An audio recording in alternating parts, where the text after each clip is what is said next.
Você sabe o que é preciso para uma gravidez acontecer?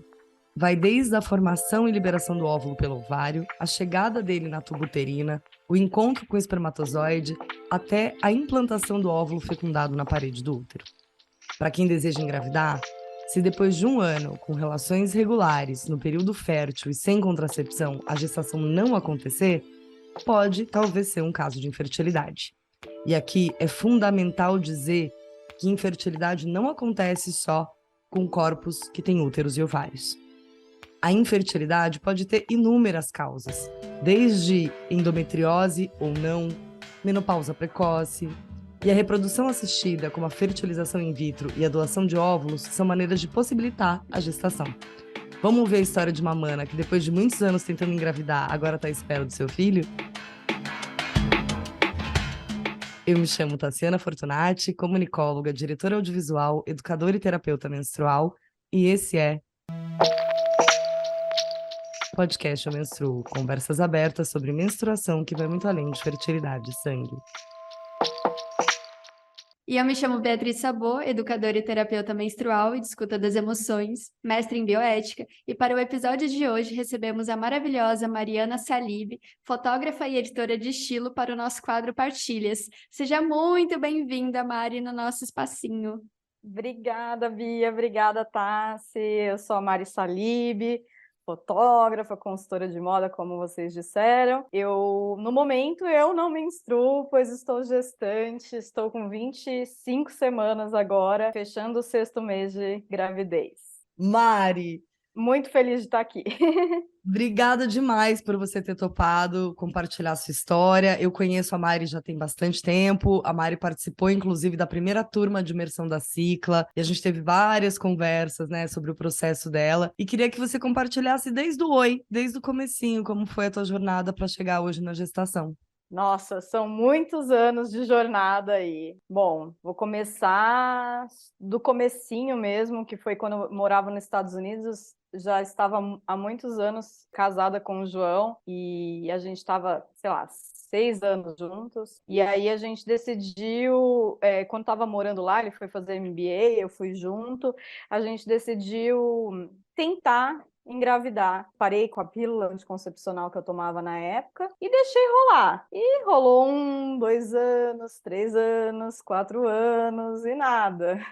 Eu sabia do meu diagnóstico de endometriose, até por isso tomava a pílula anticoncepcional, tinha sido uma recomendação do médico pausar a minha menstruação. Nunca gostei de utilizar a pílula anticoncepcional, me sentia muito mal, mas, bom, por recomendação médica e não sabendo de outras formas de conter, né, a endometriose na época, falava tanto sobre a doença, eu acabei tomando. E aí, quando eu decidi parar, foi muito interessante, porque eu parei de tomar a pílula e me senti outra pessoa, assim. Eu ganhei uma nova vida quanto a libido, quanto a sentir o meu ciclo e tal. E aí, isso eu acho que me fez aprender muito sobre o meu corpo. Então, quando eu entrei nessa história de vamos tentar engravidar, vamos lá, foi uma época de várias descobertas, assim, foi muito interessante. E aí, bom, só que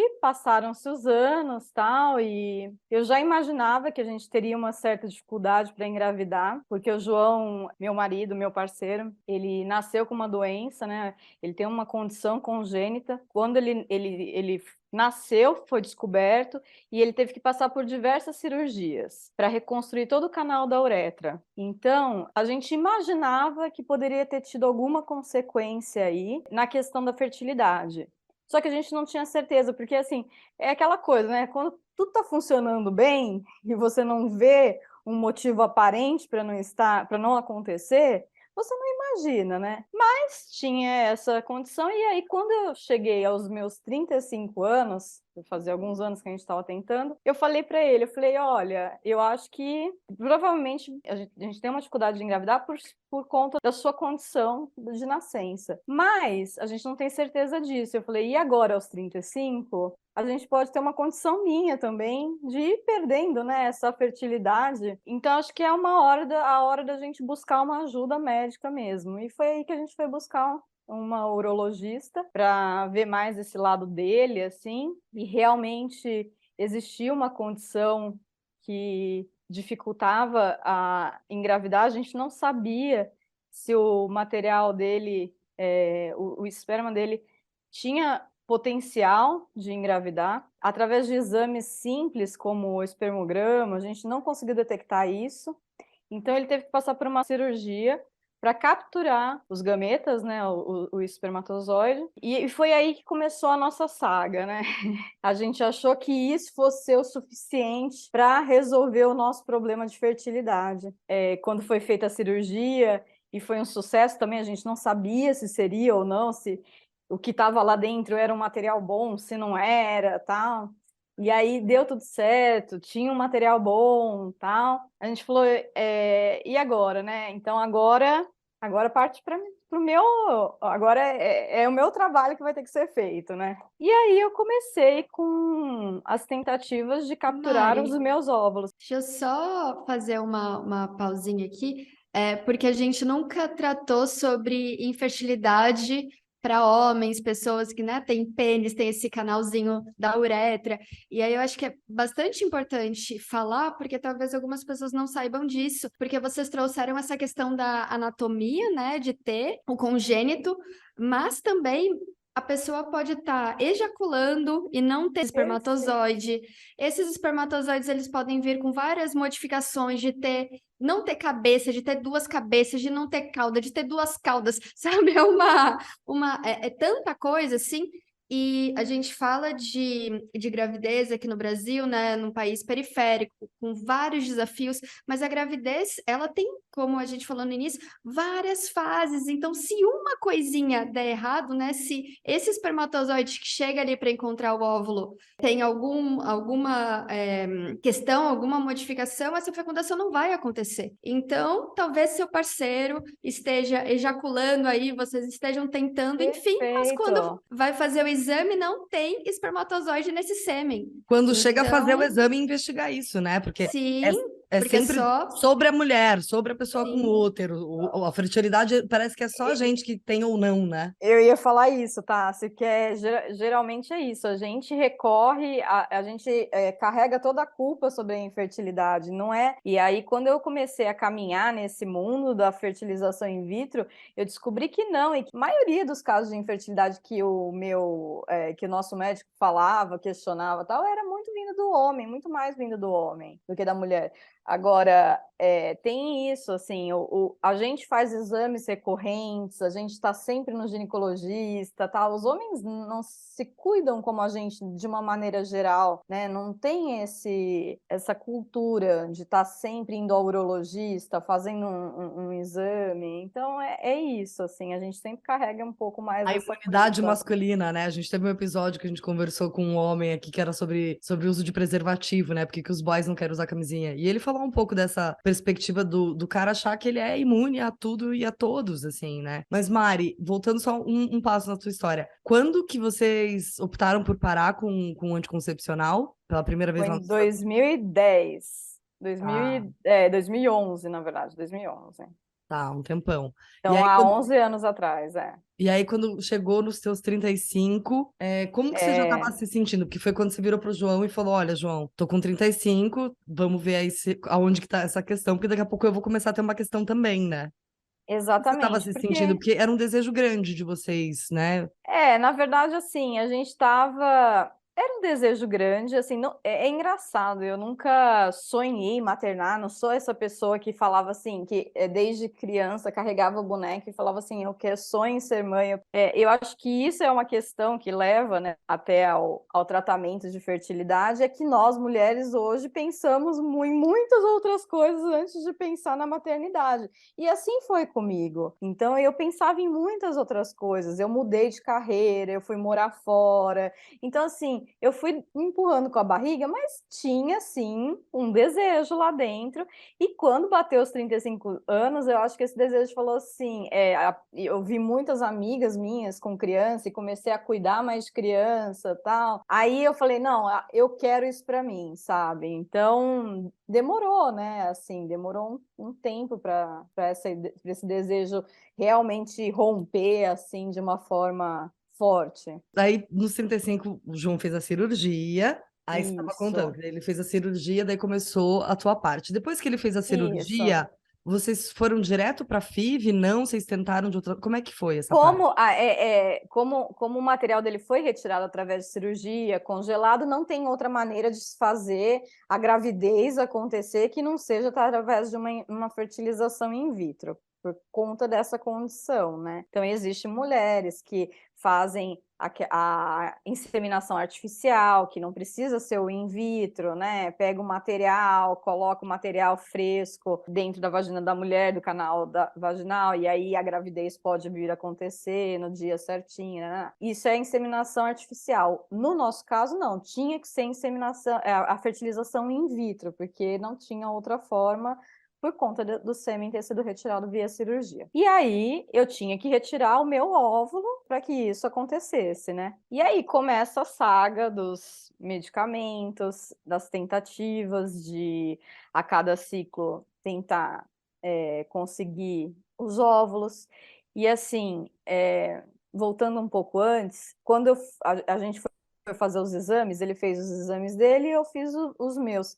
Acendeu um sinalzinho de alerta ali, porque o meu antimileriano veio muito baixo. E o médico já falou assim para mim: olha, temos essa questão. O antimileriano sozinho, ele não pode indicar nada às vezes, mas é um sinalzinho de alerta. Então vamos ver aí como é que seu corpo vai responder às tentativas de coletar os óvulos, aos estímulos. E aí eu comecei fazendo um estímulo hormonal que é comum para FIV, que é com injeção e medicamentos via oral. E E aí como que você se sentia nesse tratamento, Má? então, é uma montanha-russa de emoções, né? Porque é uma carga hormonal muito forte mesmo. Eu acho que o médico me disse que eu lidei até bem com tudo isso, porque é isso, varia muito de mulher para mulher, não dá para dizer o que eu passei, não sei se é o que outra mulher vai passar. Então, assim, eu tava meio que obstinada e eu sou meio capricorniana obstinada, sabe? Então, eu não consigo deixar o emocional às vezes bater muito forte, eu sou muito durona, tal. Então eu fui indo paulatinamente, tentando diversas vezes. Então a primeira não deu, foi cancelada, vamos lá para a segunda. E o médico sempre me perguntando: Mari, você não quer dar uma pausa? Mari, você não quer, talvez precise respirar um pouco. E eu não, vamos lá, vamos tentar. E eu só falava assim para ele: eu sei que o tempo é meu inimigo, então eu não quero parar, quero continuar tentando, tentando, tentando. Mas eu sei que muitas mulheres não respondem assim, e é muito individual isso. E tem efeito colateral, assim, que você sentia também? De, tipo, enjoo? Diversos efeitos colaterais diversos, assim, mas mexe um pouco com o estômago, o intestino, porque você usa do estradiol, da progesterona, então, assim, sentir um pouco de dor de cabeça, de calor, de alguns efeitos, assim, que você sente por conta dessa carga aí hormonal, mas acho que basicamente são esses os efeitos, mas acho que mais pega de efeito colateral quando você toma isso, e eu acho que é um pouco o efeito colateral combinado com a situação, é os casos de depressão, entendeu? Você fica muito tem dias que você tá super alegre, tem dias que você tá lá embaixo, que é assim, muito infeliz, sem saber o que vai ser pela frente, o que vai dar. E o hormônio contribui muito nisso. Eu lembro da gente se encontrar em alguns episódios e você tá bem chateada e, inclusive, algumas vezes até frustrada, né, Mari? Porque é um processo desafiador. Você, graças a Deus, tem o privilégio e a oportunidade de poder usufruir disso tudo, né? Mas de passar por toda essa jornada, de toda essa bomba hormonal, de todos esses sintomas físicos e emocionais, e não necessariamente é na primeira FIV ou no primeiro processo, como é o seu caso, né? Que você vai Uhum. conseguir, né? Então, isso vai se alimentando, né? Essa montanha parece que vai ficando cada vez mais desafiadora, né, Má? Uhum, exatamente. Eu ia perguntar da endometriose nesse processo de aumento de hormônios, enfim, como que ela, né, como que ela ficou também diante disso. Então, eu fazia exames periódicos, assim, um ultrassom intravaginal, um transvaginal, que você faz com preparo intestinal para investigar bastante as lesões da endometriose. Elas não aumentaram nem diminuíram, assim, continuaram iguais. O que os médicos avaliaram no meu caso é que não era a endometriose em si que estava causando essa infertilidade, mas era só o meu corpo havia já desenvolvido, né, um processo de uma pré-menopausa, assim. Então, eu já não tinha mais uma reserva ovariana desejável para fazer um processo de fertilização in vitro. Então, eu tentei esses estímulos muito altos de hormônio, meu corpo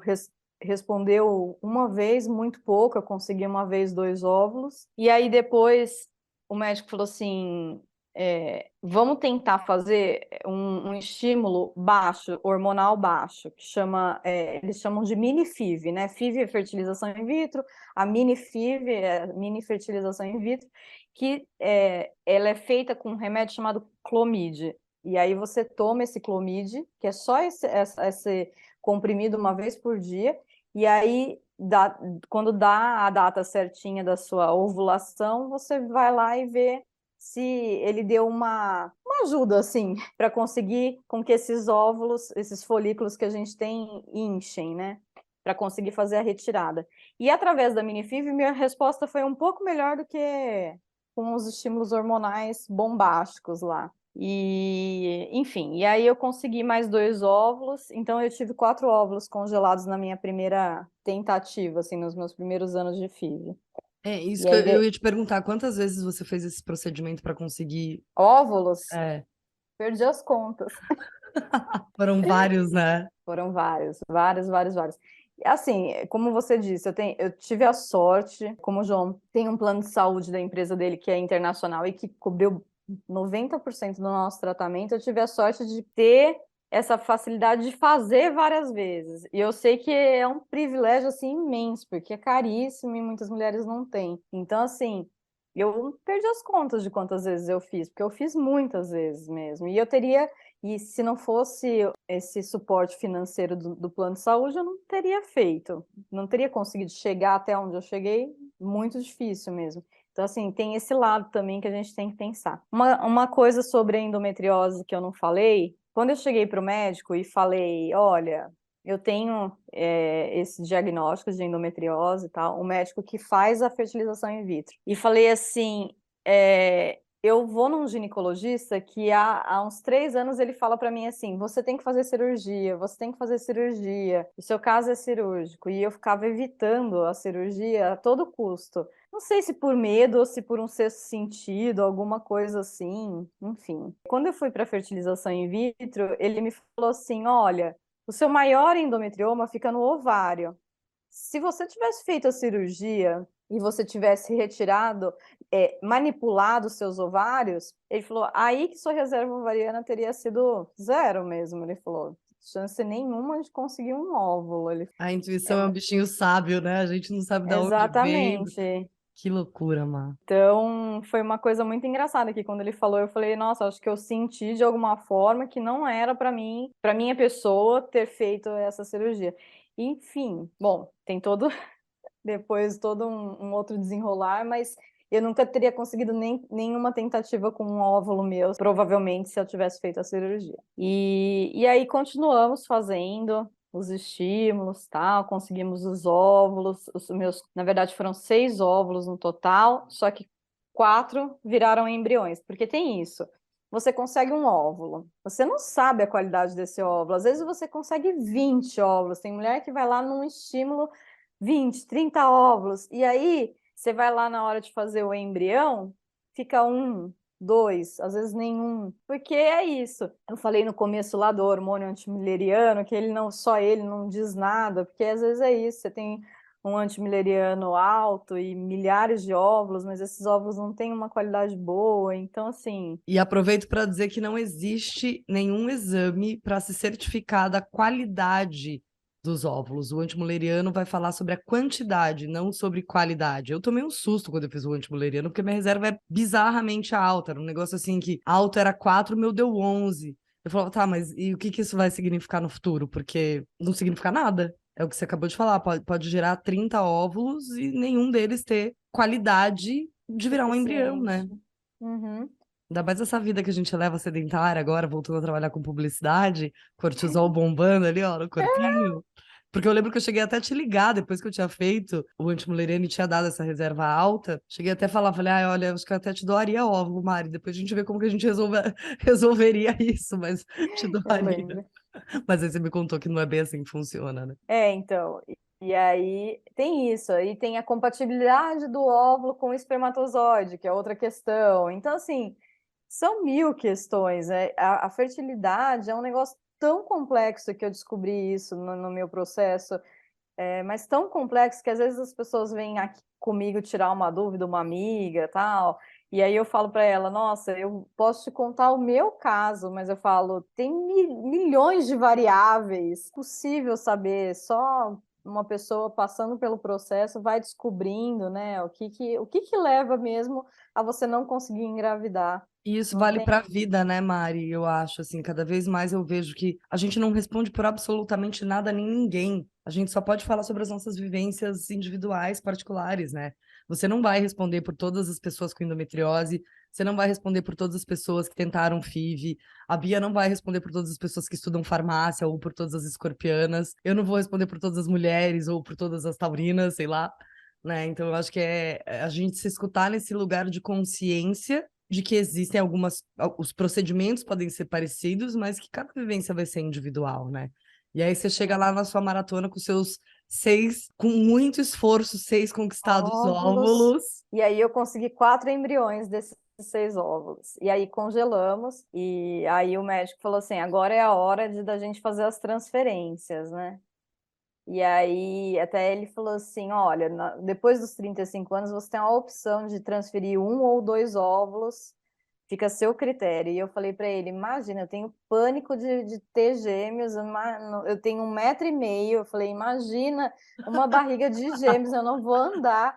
Eu falei: não, a gente vai de um em um. E assim a gente foi.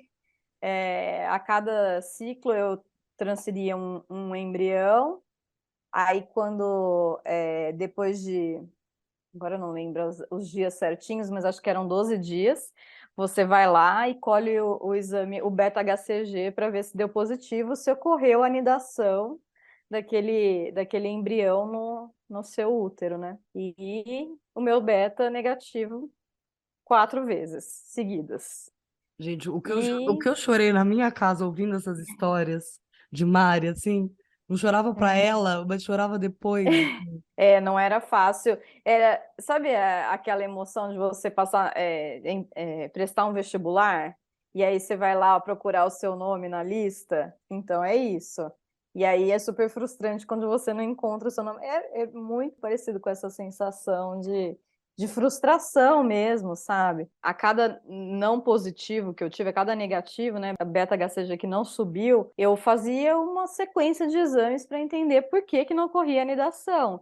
E nada aparecia de errado no meu corpo, nos meus exames. Então, assim, a única coisa que eu descobri foi uma pequena adenomiose no meu útero. Que todos os eu acabei indo em outros ginecologistas para procurar explicações e tal, e eles falavam: não, mas isso não é possível que isso seja a causa de não ocorrer a anidação do seu embrião no seu útero, porque não era para ser essa influência e tal. E aí tem uma coisa que o meu médico, eu fiquei muito fã do meu médico, porque existem médicos que propõem diversos exames, assim, diversos tratamentos que eles já sabem, sabe assim, é muito difícil daquilo acontecer, daquilo dar certo, mas eles propõem porque as clínicas de fertilidade, infelizmente, muitas são uma máquina de ganhar dinheiro, né? Então, assim, você tem que tomar muito cuidado com isso, com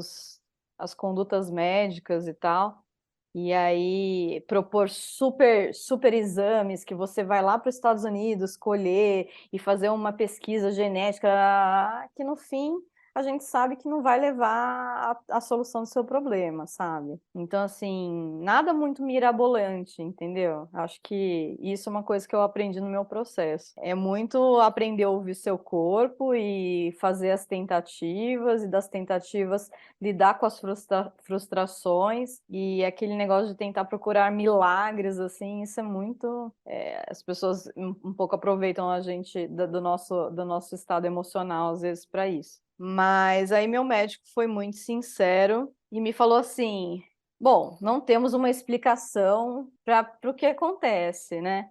Ele falou assim: você quer continuar tentando? Vamos tentar coletar mais óvulos, porque ainda tinha material genético do João guardado. E tá bom, vamos tentar coletar mais óvulos. E aí eu cheguei a fazer mais estímulos hormonais, e nenhum deles, seja a FIV normal, seja a mini FIV, resultaram em óvulos. Eu tinha os folículos, eu ia lá, tomava anestesia, que você toma uma anestesia para retirar os folículos, os óvulos. É como se você fosse fazer como é que chama? Aqueles exames que você, de estômago, que você, Endoscopia? Tipo endoscopia? fosse uma endoscopia. Você vai lá e toma aquele remédio que você dorme, e aí ele faz a sucção dos óvulos, dos folículos, né, para ver.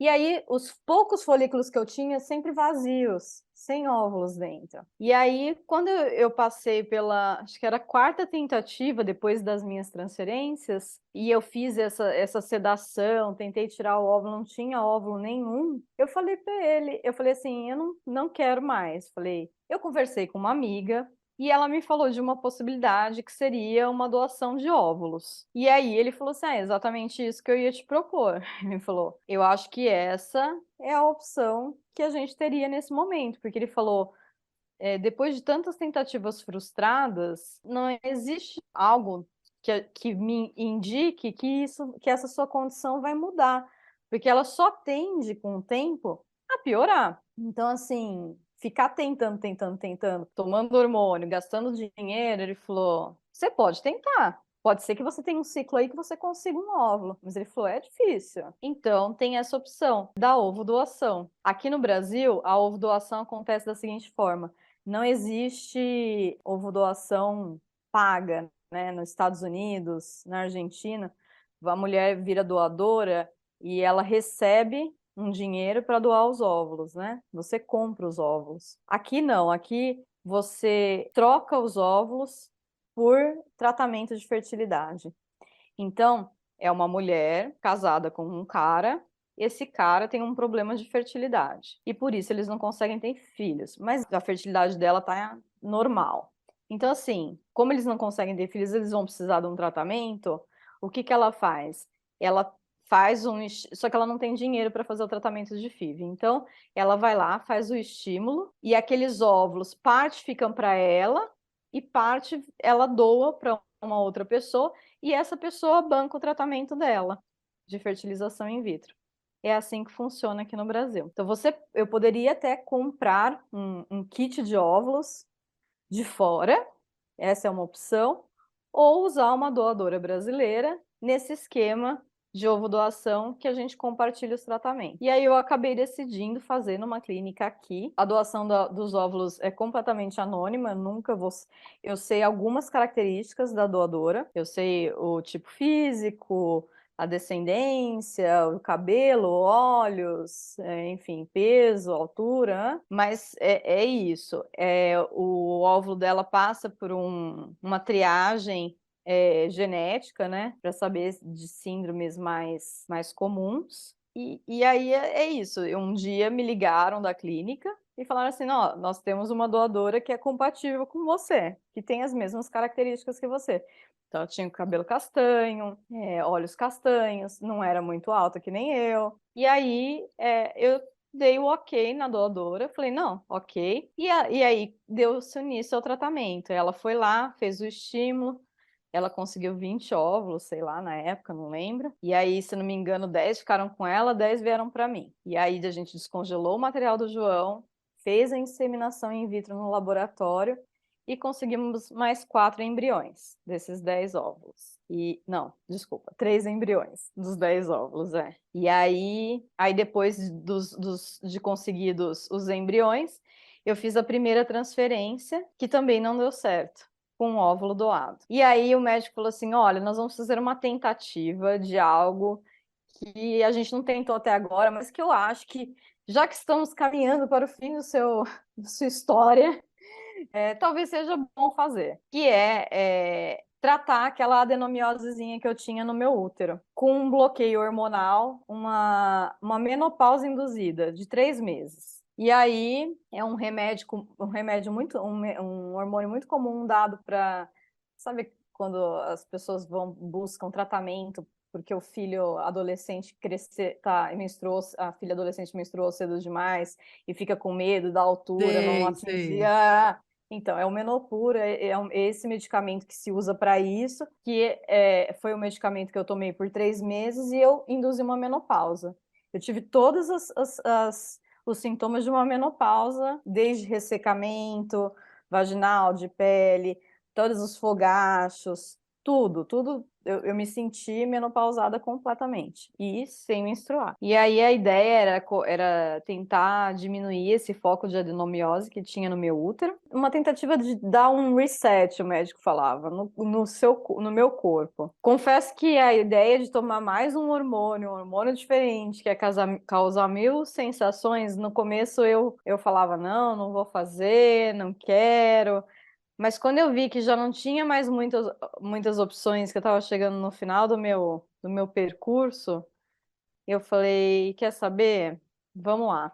E aí eu fiz. Então, fiz essa menopausa de 3 meses. Assim que finalizou o terceiro mês, implantei um embrião novo. Eu fiz antes de você implantar o embrião, você faz um preparo. Você faz um preparo com mais alguns hormônios que o objetivo é engrossar o endométrio para quando você depositar o embrião, facilitar a anidação. E aí eu fiz o preparo, fiz a transferência do meu segundo embrião congelado por ovodoação, né, dos 3. E aí, depois de 12 dias, fui lá, colhi o beta e pela primeira vez eu recebi um beta positivo. Como foi essa sensação, Mariana, de depois de tantos anos, de uma década, receber um beta positivo? Eu não acreditava e foi engraçado, porque foi com muita emoção também essa parte. Não bastava todo o processo ser com muita emoção. Veio um beta positivo, mas ele não veio muito alto. E quando eu abri o resultado, eu estava sozinha,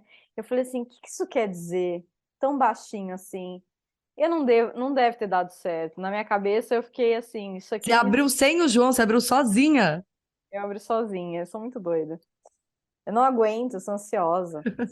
E aí eu na hora mandei para ele também, falei, abre aí e tal. Aí ele falou, a gente conseguiu. Eu falei assim, mas tem certeza que a gente conseguiu? Eu não sei.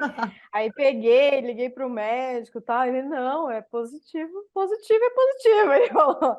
Ele falou, só que vamos lá, daqui 2 dias você colhe de novo. Isso, o primeiro beta positivo não quer dizer muita coisa. Esse número ele tem que dobrar depois de 2 dias. E aí, depois de 2 dias, colhi e o beta não havia dobrado. Ele tinha aumentado um pouco, mas ele não havia dobrado. E aí, o médico me falou assim: olha, Mari, sinto te dizer que acho que não deu certo. Esse beta tinha que ter dobrado. Só que, como ele não veio negativo, ele não caiu de vez, ele subiu um pouquinho. Ele falou: daqui 2 dias você colhe de novo, pra gente ver o que vai acontecer. Daí deu 2 dias, colhi, ele dobrou. Aí ele falou: estranho, dobrou. Aconteceu, talvez tenha dado certo. Ele falou: talvez você tenha uma gravidez nas tubas e não no útero. E por isso não foi regular esse aumento. Então ele falou: daqui 2 dias você colhe de novo. Aí colhi depois de 2 dias, deu positivo de novo e tinha dobrado. E aí mais 2 dias, colhe de novo. E aí, assim, a cada 2 dias eu ficava assim, meu Deus do céu, o que será que vai vir? E aí foi dobrando, foi dobrando. Quando chegou no momento, ele falou assim, não vou te pedir mais para colher beta, agora a gente vai esperar mais 10 dias e fazer o primeiro ultrassom. nesse ultrassom eu vou ter certeza que foi implantado no seu útero e não tá nas tubas ou uma gravidez extra, né, tubária, né? Grávida de Gente, ectópica. ectópica, exatamente essa palavra. E aí ele falou assim, aí que eu vou te dar essa 100% de certeza. Então, eu ainda tive que esperar mais 10 dias, numa aflição imensa, assim. Quando fui lá fazer o ultrassom, o João foi comigo, iniciou o ultrassom, aí ele falou assim, Mari, tá aqui, tá bonitinho dentro do seu útero. Aí eu não acreditava, eu vou começar a chorar, não posso falar sobre. Aí ele falou, tá direitinho aqui dentro do seu útero. Vamos ouvir o coração. Aí ele pegou, pôs o Doppler lá, e eu ouvi o coração dele batendo, 190 batimentos por minuto. Tudum, tudum, tudum. E eu falava assim, e eu falei pro João, coração? Mas como assim já tem coração? Eu falava, não, pera, eu não tô acreditando. Nossa, aí eu desabei a chorar. Eu nunca imaginei que um embrião de 4 milímetros, acho que tivesse um coração.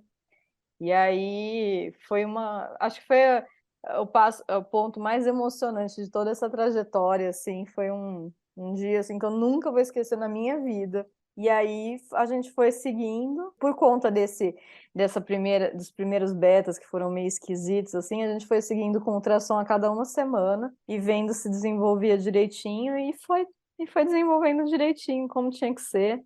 Tudo perfeito por enquanto, todos os exames normais. É uma alegria imensa, assim, saber que eu não desisti, sabe? Saber que Lindas! eu Nossa, aguentei. Mari, assim, muito, muito, muito obrigada por ter partilhado um pouco dessa história com a gente, porque todo momento que eu estava te escutando, eu estava pensando assim, gente, que coragem, que dedicação, que, sabe, persistência e esperança e tudo junto. Então, assim, eu fico imensamente feliz por você. A gente se conheceu hoje. É, mas assim, imensamente feliz por você, por estar gestando.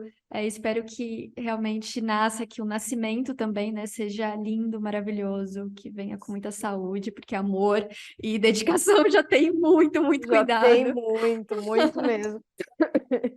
Eu não Obrigada, consigo nem Bia. falar porque eu tô chorando aqui, tô super emocionada. Você participou muito dessa trajetória, né? Mas acho que eu nunca tinha sentado para ouvir ela assim de forma linear e com alguns detalhes que nessa jornada toda a gente não acabou trocando, assim. Teve Muito, toda muito uma feliz. pandemia no meio disso, que também não ajudou muito. E eu me identifico muito nessa emoção que você falou, assim, depois de 10, 11 anos, eu não consigo imaginar o que que é ouvir o batimento cardíaco, assim, sabe? O Não, que é que é ver muito especial. desenvolvendo, o que que é estar agora com 6 meses e ver crescendo e te Sentir ver já, descendo. e já te ver indo ver coisas pro quarto, sabe? É muito emocionante. É muito especial mesmo, nossa, não.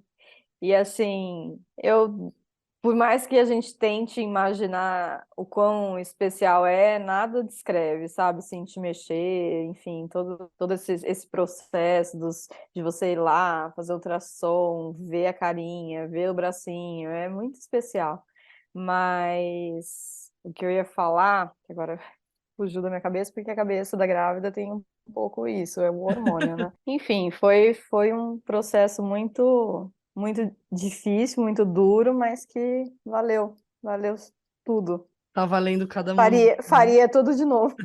Mari, então, novamente, muito obrigada por você ter partilhado com a gente. O nosso episódio está chegando ao fim, mas eu quero saber, né, continuações da sua Sim, história.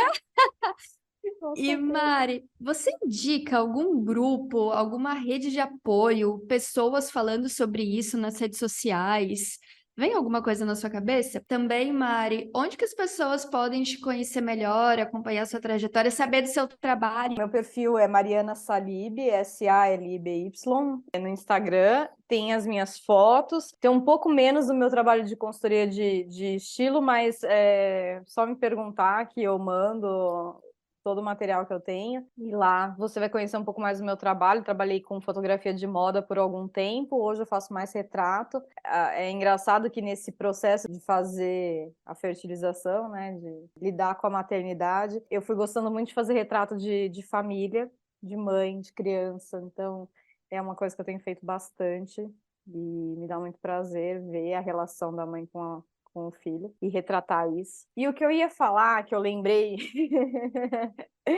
é que a gente estava falando do negócio de que a gente não determina as coisas, né? A gente não consegue prever.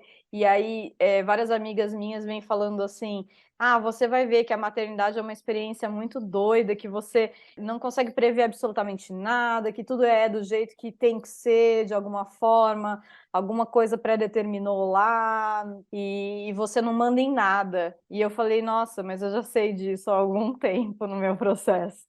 A gente não manda em nada, entendeu? Alguma coisa, o que é seu lá tá guardado de alguma forma. É só mais uma lição de a vida sendo como ela é, né? E a gente insiste em querer ter Exato. algum tipo de controle, De previsibilidade sobre controle. ela, né? E é só a vida sendo a vida, né? Exatamente. Tô completamente arrepiada aqui, Luz. E você falou, Bia, do negócio de grupos. Eu não tenho, assim, de cabeça um grupo. Normalmente, os médicos, eles reúnem as pessoas que estão passando pela mesma experiência e montam grupos de WhatsApp e tal. Mas eu acabei conversando com amigas que já tinham passado por isso. A cada vez mais que a gente tem passado o tempo, né, da gravidez espontânea, tentando engravidar agora muito mais próximo dos 40 do que dos 30, muitas amigas minhas tiveram que passar por processos de FIV. Então, eu buscava essas pessoas para me contar um pouco das experiências, Então, assim, também deixo o meu canal aberto, meu Instagram, se quiser me mandar um DM para conversar, a gente conversa, eu troco todas as ideias, todas as informações, tudo. Até porque acho que a Tô maior aberta. rede de apoio são as pessoas que estão vivendo algo parecido, né? A gente que não está Exatamente. vivendo algo parecido, a gente tem aqui todo o abraço e a escuta, mas muitas vezes a gente nem sabe a melhor forma de acolher, porque não é uma experiência que a gente está experimentando, né? Então acho que esses grupos fazem muito sentido. E se for da possibilidade de você que está nos ouvindo e passando por isso, se puder, terapia, né, Mari? Nossa, 100%, ajuda muito, muito. Hoje mesmo eu fui numa sessão cedo e falei sobre o podcast. Falei assim, vai ser a primeira vez que eu divulgo todas as informações que muita coisa, por exemplo, a parte da ovodoação, nem meu pai sabe. Então, assim, é uma informação que eu quero divulgar com outras mulheres, porque eu acho que pode ajudar muita gente, mas não é uma coisa simples, não é uma coisa fácil, é muito, muito pessoal, sabe? Mas acho que é importante. Ah, bonitinha, fiquei emocionada. Mari, em uma palavra, o que que é menstruação para você? É vida, é se sentir viva, assim. Você que está com a gente, fez sentido? Obrigada pela companhia. Espero que a gente tenha trazido luz, que a experiência da Mari possa ter te inspirado, que você possa ter aprendido alguma coisa com a partilha dela. Se você está vivendo uma experiência parecida ou conhece alguém que está vivendo uma experiência parecida, ajude essa pessoa a se conectar com outras como a Mari, que passaram e passam por processos parecidos. Não se espelhe na vivência individual de ninguém, porque a sua pode ser parecida ou não, mas se cerque de gente que tem escuta, que tem acolhimento, que possa trocar com você sobre este assunto. E se você gosta desse podcast, avalie com 5 estrelas no Spotify. Eu me chamo Tassiana e eu menstruo. Eu me chamo Beatriz e eu menstruo. Eu me chamo Mariana, eu não menstruo, mas eu amo menstruar.